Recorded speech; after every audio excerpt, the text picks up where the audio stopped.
밤사이 뉴욕 증시는 미국과 중국의 무역 협상 추이를 주시하면서 소폭 상승으로 마감했습니다. 또 미중 무역 갈등의 한 요소가 되고 있는 중국 통신 장비 기기 업체 화웨이는 미국을 공개적으로 비판하고 나섰습니다. 자세한 이야기 김영교 기자와 나눠보겠습니다.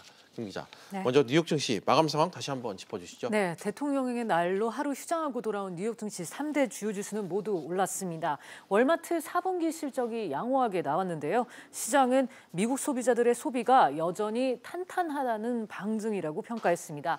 다우지수가 0.03% 올랐고요. S&P 지수도 0.15% 올랐습니다. 나스닥도 0.19%의 상승으로 장을 마쳤습니다. 네, 시장은 지금 워싱턴에서 열리는 미중 회담 소식에 촉각을 다시 곤두세우는 모습이네요. 그렇습니다. 우리 시간으로 어제부터 미중 차관급 실무회담이 재개가 됐습니다. 내일부터는 이틀간 류허 중국 부총리가 워싱턴을 찾아서 고위급 회담을 이어갑니다. 백악관은 이번 협상의 목적이 미국과 중국의 무역에 영향을 미치는 구조적인 변화를 성취하기 위한 것이라고 설명을 했는데요. 중국이 상당한 양의 미국산 제품과 서비스를 구입한다는 중국의 약속도 논의할 것이라고 덧붙였습니다. 블룸버그 통신은 미국과 중국이 추진 중인 무역 합의에 위안화를 안정적으로 유지한다는 내용이 명시적으로 포함될 것으로 전망을 했는데요. 미국은 중국이 위안화 가치를 인위적으로 낮은 수준으로 유지해 수출에 유리하게 하고 있다며 환율 조작국으로 지정할 수 있다고 경고해 왔습니다. 이 같은 소식이 전해지자 위안화가 강세를 나타내면서 오늘 위안 대비 달러 가치는 떨어지고 있습니다. 네, 이런 가운데 도널드 트럼프 미국 대통령은 다음 달 1일로 지금 예정된 무역 협상 마감 시한을 연장할 수 있다, 이런 뜻을 시사했네요. 네, 조금 전에 백악관에서 기자들과 만나서 그런 언급을 한 건데요. 트럼프 대통령은 이 자리에서 다음 달 1일 데드라인은 마법의 날이 아니라고 강조를 했습니다.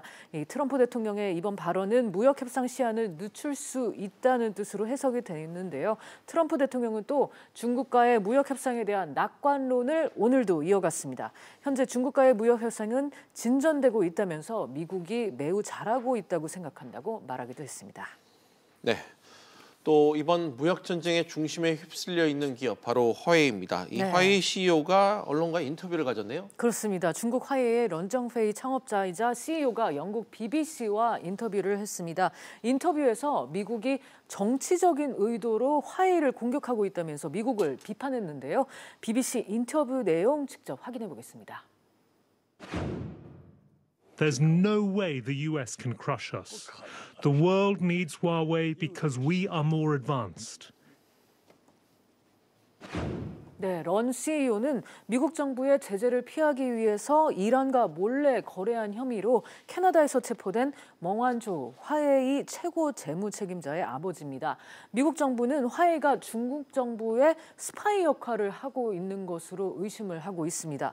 이런 이유로 미국 정부는 5세대 이동통신 사업에서 화웨이를 배제할 것을 우방들에게 지금 요구를 하고 있는 상황인데요. 하지만 최근 영국 정보기관이 화웨이의 5G 장비를 사용하면서도 사이버 안보 리스크를 제어할 수 있을 것이라는 취지의 결론을 내렸고요. 독일 정부도 5G 통신망 구축과 관련해서 화웨이 장비를 사용하는 것을 검토 중인 것으로 외신 보도를 통해 전해졌습니다. 만약 영국과 독일 모두 화웨이 장비를 사용할 것으로 결정을 내리면 다른 나라들의 결정에도 큰 영향을 미칠 걸로 보입니다. 그렇군요. 김 기자, 잘 들었습니다.